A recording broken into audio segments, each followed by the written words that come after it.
اللهم صل على محمد وآل محمد. اعوذ باللہ السمیع العلیم من الشیطان الرجیم. بسم اللہ الرحمن الرحیم. وبہ نستعین وهو خیر معین. ربی یسر ولا تعسر وتمم بالخیر. وصلی اللہ علی سیدنا محمد وآلہ الطاہرین. اما بعد فقد قال اللہ تعالی فی کتاب مبین. بسم اللہ الرحمن الرحیم. یا ایھا الذین آمنوا کتب علیکم الصیام کما کتب علی الذین من قبلکم لعلکم تتقون. اللہ کے نام سے جو بڑا مہربان اور نہایت مسلسل رحم کرنے والا ہے. تمام تعریف اس خالق مخلوق کے لیے زیبا ہے، جس اس کائنات کے تخلیقی تمام درود و سلام ہوں، جس کے وسیلے سے، جس کی باعث، جس کی وجہ سے اس کائنات تخلیق فرمائی. پروردگار عالم کا احسان ہے معبود کا کہ اس نے ہمیں ماہ مبارک رمضان میں روزہ رکھنے کی صلاحیت عطا فرمائی. یہ معمولی جملہ نہیں ہے، یہ معمولی بات نہیں ہے. اللہ تعالیٰ کی توفیقات ہی کی وجہ سے ہم ہر کام کر پاتے ہیں. جناب ایوب علیہ السلام نے اللہ تعالیٰ کی بارگاہ میں اپنے صبر و تحمل کا جو مظاہرہ کیا تھا، اس کا تکرار کیا کہ اللہ پاک میں نے تیری وجہ سے یہ صبر کیا، یا اللہ پاک میں نے تیری وجہ سے یہ صبر کیا. چونکہ ایوب علیہ السلام کا صبر تمام انبیاء علیہ السلام میں ایک نمایاں حیثیت رکھتی ہے. کہا کہ یا اللہ پاک میں تیرے لیے میں نے یہ صبر کیا، تیرے لیے یہ صبر کیا. پروردگار عالم نے جناب یونس علیہ السلام نے کہا اے ایوب علیہ السلام، یہ صبر جو تم نے انجام دیا، صبر جو کیا، یہ کس کی توفیقات کی وجہ سے کیا؟ میں نے تمہیں جو توفیق دی. تو یہ اللہ تعالیٰ کی توفیقات ہے کہ اگر ہم روزہ رکھتے ہیں، اگر ہم نماز پڑھتے ہیں یا دیگر عبادات یا نیکیاں انجام بجا لاتے ہیں، یہ پروردگار عالم کی توفیقات کی وجہ سے ہے. میرا عنوان آج کی شب اس ماہ مبارک رمضان میں وہ ہے نماز شب یا نماز تہجد کی عظمت اور فضیلت. اگرچہ کہ یہ نماز مستحب نماز ہے، مگر تمام مستحب نمازوں میں یا تمام نوافلوں میں سر فہرست ہے. جو انبیاء علیہ السلام پر واجب تھی اور امت کے لیے مستحب قرار دی گئی، لیکن یہ مستحب نمازوں میں ایک اول ترین نماز ہے. تمام کاموں میں یہ مستحب نہیں کہا جا سکتا، چونکہ بعض فقہا مراجع مجتہدین نے بعض نیکیوں کو، دیگر نیکیوں کو نماز شب پر بھی فضیلت عطا کی ہے. مثلا کیا کہ مرحوم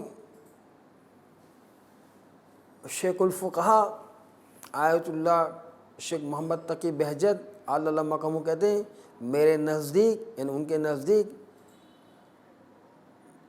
سید الشہداء پر گریہ کرنا نماز شب سے افضل ہے. یعنی اس بات سے وضاحت ہوتی ہے کہ نماز شب اپنی تمام تر خوبیوں کے باوجود، نماز شب، نماز تہجد اپنی تمام تر فضیلت کے باوجود سید الشہداء کی عزاداری پہ افضل نہیں ہے. اس لیے میں نے جملہ کہا کہ نوافلوں میں افضل ہے، مگر دیگر مستحبات میں افضل ہونا یہ کہنا ذرا دشوار ہے، مشکل ہے، احتیاط اس میں.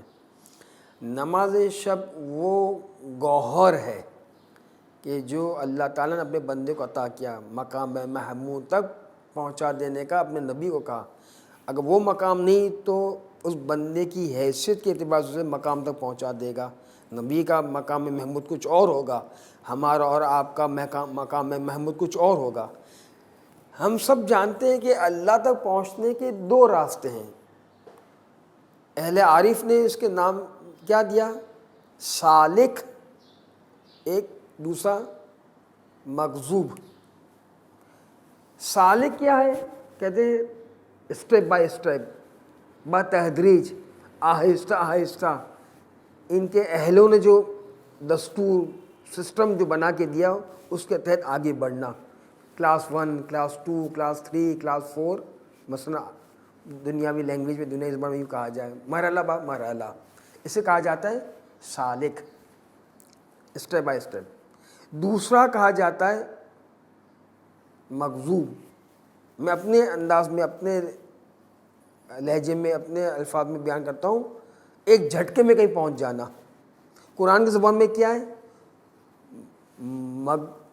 سالک وہ کہ جو اللہ سے ملاقات کے لیے نکل پڑے، جیسے جناب موسیٰ علیہ السلام کوہ طور تک پہنچے اللہ سے ملاقات کرنے کے لیے۔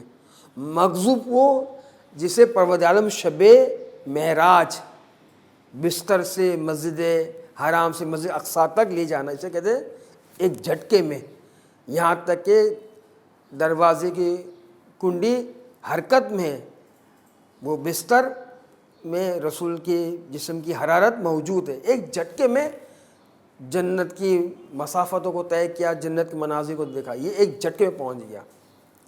کہا جاتا ہے کہ اتنا شدید تاریخی، اتنا شدید اندھیرا جہاں انسان اپنے وجود کو بھی نہیں دیکھ پاتا، اور اس میں تاریخی میں اگر بجلی چمکے، ایک جھٹکے میں بجلی چمکے، تو وہ کچھ جو نظر نہیں آ رہا تھا وہ سب کچھ نظر آنے لگا۔ نماز شب بھی یہی ہے، نماز شب بھی یہی، ایک جھٹکے میں انسان کو اللہ تعالیٰ کہاں سے کہاں پہنچا دیتا ہے۔ یعنی وہ منازل، وہ مراحل، وہ مدارج کو ایک جھٹکے میں طے ہو جاتا ہے۔ مرحوم عارف زمان آیت العظمیٰ سید محمد حسین طباطبائی تفسیر میزان کے مصنف کہتے ہیں کہ جب میں اصفہان سے نجف اشرف پڑھنے گیا، اس وقت ان کی عمر مبارک 14 سال یا 17 سال تھی، دل نہیں لگ رہا تھا۔ نجف اشرف میں تنہائی، اس میں طلبہ بھی اتنے نہیں تھے، مولا امیر المومنین کے حرم گئے، توسل کیا، دل نہیں لگ رہا تھا۔ واپس آئے کمرے میں، جیسے کمرے میں آتے ہیں تو پیچھے سے آیت اللہ عظمیٰ ان کے استاد جو بعد میں بنے، نام سنا ہوا تھا البتہ، پہلی بار ملاقات کی، آیت اللہ عظمیٰ سید علی قاضی اللہ مقامون، ان کے کاندھے پہ ہاتھ رکھا، کہا سید، یعنی طباطبائی کو مخاطب کیا، دنیا چاہیے نماز شب پڑھو، دین چاہیے نماز شب پڑھو۔ کہا اس وقت سے لے کر جب تک وہ زندہ رہے، 80 پلس، 17 سال تھی یا 14 سال تھی، جب سے لے کر 80 پلس تک کبھی بھی نماز شب ترک نہیں ہوئی۔ کیا مقام حاصل کیا کہ وہ خود اپنی سوانح حیات میں لکھتے ہیں۔ اس لیے بعض علماء نے سوانح حیات کے بعض گوشے اپنے ہاتھوں سے لکھے، کہیں یہ رہ نہ جائے، باقی تو سیرت و طلاب نے، ان کے شاگردوں نے لکھی یا دیگر علماء نے لکھی۔ بعض نکات بعض علماء نے خود اپنے ہاتھوں سے قلم بند کیا، ڈائری میں لکھا کہ یہ اہم نقطہ ہے، سنہری نقطہ کہیں رہ نہ جائے۔ اس میں انہوں نے لکھا کہ میں نے نماز شب کی بدولت، میں نے عالم برزخ میں جنت کی سیر کی، میں نے، مجھے نہر سوات، سورہ سوات ہے نا، یہ وہ تلاوت کیا کرتے تھے نوافل عشاء میں، عشاء کی نوافل میں یہ سورہ کی تلاوت کرتے تھے، سورہ سوات کی، تو مجھے بعض انبیاء علیہ السلام لے گئے نہر سوات سے پانی پلایا نماز شب کی برکات کی وجہ سے، زہد و تقویٰ پرہیزگاری پاک دامانی کی وجہ سے، اور پھر مجھے جو علم عطا کیا، میں نے ویسے ہی کوئی تھوڑی یہ تفسیر میزان لکھ ڈالی، مجھے انبیاء علیہ السلام نے بعض علمی گوشے تحریر فرمائے، نقل فرمائے۔ یہ اللہ تعالیٰ کبھی اپنی نعمات کو فخر مباحت نہیں کرتا، مگر یہاں کرتا ہے۔ جب ایک بندہ رات کی تاریکی میں نماز شب کے لیے اٹھتا ہے تو فرشتوں کو، ملائکہ کو مخاطب کر کے کہتا ہے کہ دیکھو میرا بندہ دنیا سو رہی ہے، یہ تاریخی عالم میں بیدار ہو، میری یاد میں، میری محبت میں نماز شب کے لیے بیدار ہوا، بستر کو ترک کر دیا میری محبت میں۔ 11 رکعت پڑھنا اہم نہیں ہے، اہم یہ بستر کو ترک کرنا، اللہ کی محبت کے لیے بیدار ہو جانا۔ نماز سورہ مبارک سجدہ میں پروردگار مومنین کی اوصاف بیان کر رہا ہے، کہتے ہیں میرے وہ بندے کے جو راتوں کو کروٹیں تبدیل کرتے رہتے ہیں اس انتظام میں کب تہجد کا وقت ہو، کب تہجد کا وقت ہو، اس طرح رات کی وہ اوقات کو طے کرتے ہیں، نماز شب کا وقت ہو جائے ہم بستر چھوڑ کے کھڑے ہو جائیں۔ یہ اعلیٰ رتبہ ہے جو اللہ تعالیٰ سب ایک کو نصیب نہیں کرتا، یہ اللہ تعالیٰ کی توفیقات ہوتی ہیں۔ مولا امیر المومنین کو کسی نے اعتراض کیا، مولا میں ہر ممکن کوشش کرتا ہوں نماز تہجد پڑھنے کے لیے، انتظامات کرتا ہوں، اس کی شرائط کو پورا کرتا ہوں، وہ چیز کے جو معنی آتے اس چیز کو میں دور کر دیتا ہوں تاکہ میں رات کو جلدی سو جاؤں، پھر نماز تہجد کے لیے میں بیدار ہو جاؤں. مگر میں نماز تہجد کے لیے یا بیدار نہیں ہو پاتا ہوں یا بیدار ہوتا ہوں تو دیگر کاموں میں مصروف ہو جاتا ہوں، نماز تہجد تک نہیں پہنچ پاتا ہوں.